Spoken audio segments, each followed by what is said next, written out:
Hi everyone, welcome back to my channel. It's Michelle, and today I'm going to show you a little bit of a scary page. But if you've seen the little picture in the front there of the video, then you'll see that it did all work out in the end. And sometimes I think it's worth pushing through the hard stuff, or the scary stuff at least. Sometimes we'll look at something and think, oh gosh, I don't know if I can do this. But in the end, it usually works out. And if it doesn't, it's just paper and paint, and you can definitely make it work, or you can start over or cover it up. There's no need to really be afraid of creating and being brave. Okay, so enough yapping. I'm starting with a very loose watercolor background. So I've grabbed out my watercolors from Marlene. I've used a little bit of orange, yellow, pink, and purple. And I'm just making basically areas of color, and then I'm splattering some paint into that color as well. So just to get that color to flow together and not be perfect. I'm definitely not looking for something perfect. I definitely don't have an idea of what this background should look like. Then I went in and I dried it, not bone dry, just somewhat dry, so that when I do this stamping with the watercolor, the colors will still flow into each other. So the way that I do this, I just take my brush and I brush on some watercolor paint onto my stamp, and then I just stamp it onto the paper. I'm not particular about getting a perfect impression. I really want a loose, watery, flowy kind of look. And the more you leave it, the more those colors blend into the background, and it's just such a dreamy, dreamy background. If you go onto my Instagram page, I have this print in my, I think it's called like a, I don't know, story highlights, yes, it's called highlights. And if you would like to grab a copy of this print, you can just go and screenshot that. I'm using this one as a background on my phone, and I really, really love it. But you could print it out and use it in your own artwork as well. Let me know if you've grabbed a copy of it. I'd love to know if that's something that you guys enjoy. I did the same technique with a scripty stamp from Marlene with purple paint. So just putting paint on the stamp and stamping it off. And then I made sure I dried that background completely. Now I'm taking the butterfly stamps. It's called Layered Butterflies from Marlene's January release. And I've just got the shadow gray archival ink there. And I'm printing as many or stamping as many butterflies as I can onto my page. I used gray because I thought that black would be too harsh. I really loved those pastel, soft, muted tones that I had from the watercolors.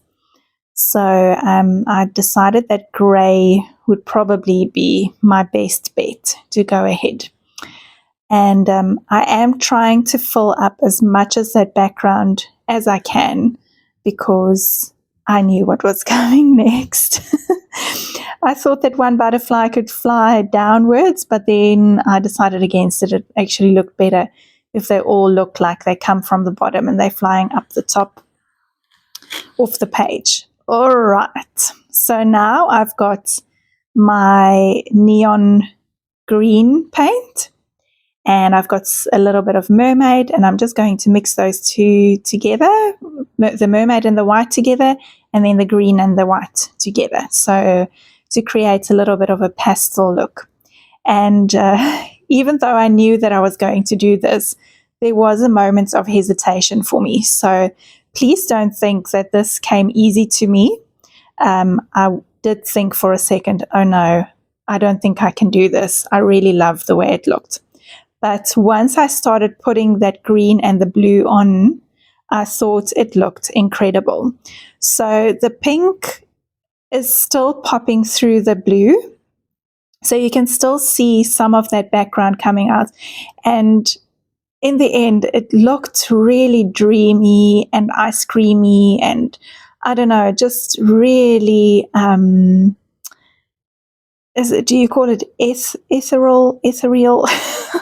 I don't know, just mystical and magical. And I really, really loved the way that it turned out. So I'm painting around all of my little butterflies, and I will mix some more paint as I go.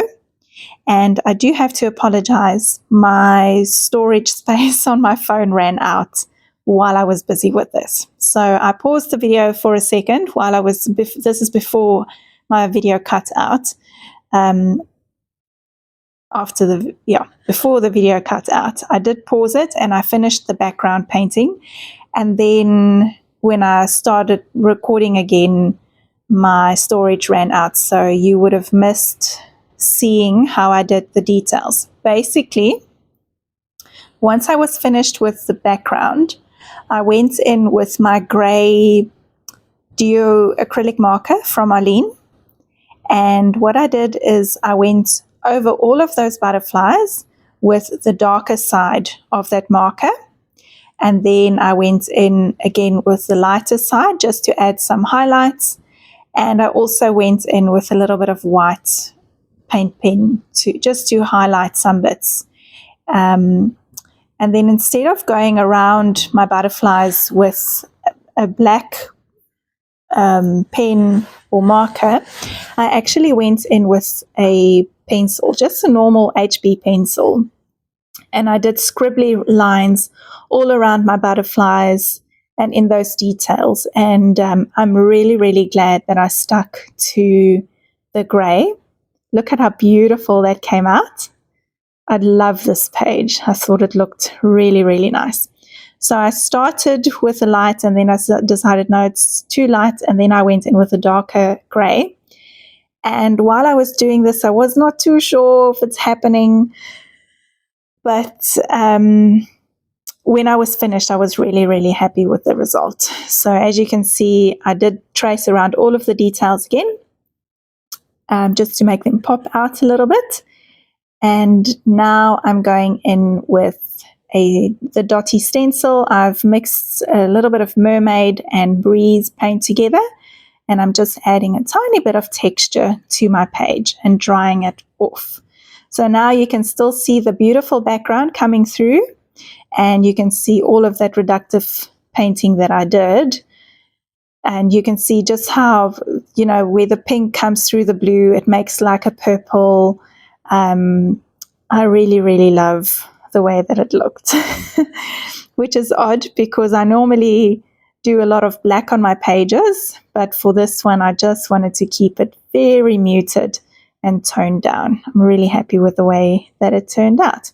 So if you have not done reductive painting in your work, this is your sign. Do it. It is lots of fun. It is good to stretch yourself a little bit and to do scary things. If you have done so, let me know. If you have not, let me know why not. Because I'm going to tell you to be brave. It's well worth it. Okay, I've added a little bit of shadowing just with some grey watercolor paint. And I wanted to do splatters with the watercolor, but it didn't work. So I grabbed out my Dina Wakley gloss spray, and I'm just using the stem and adding some white splatters. And I thought that the white splatters really, really brought the page together for me. And that is when I started adding some white highlights in the butterflies as well, just to tie everything together. Then I've got my little quote from the sticky quote book. I can't remember what it says. We'll soon find out. I am drying those splats off really well because they can stay wet for a little while.